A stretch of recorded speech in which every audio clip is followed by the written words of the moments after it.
নেতা তারেক রহমানের মেয়ে জাইবা রহমান তার দাদির মতো করে রিকশায় চলে মানুষকে পোস্টার বিলি করতেছে। বুঝেন, তাদের মনে কোনো অহংকার নাই। তো চলেন আমরা ভিডিওটা দেখাই, আর তার দাদির মতো করে মানুষেরকে কিভাবে পোস্টার দিতেছে আমরা ভিডিওটা বিস্তারিত দেখি। গর্ব কাজ গর্ব দেশ সবার আগে বাংলাদেশ। ভোট দিবেন কিসে ধানের শীষে, ভালো থাকবেন কিসে ধানের শীষে। তারেক রহমান ধানের শীষে, ভালো থাকবেন কিসে ধানের শীষে।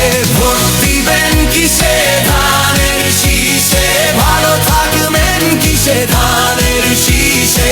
তারেক রহমান ধানের শীষে, ভোট দিবেন কিসে ধানের শীষে।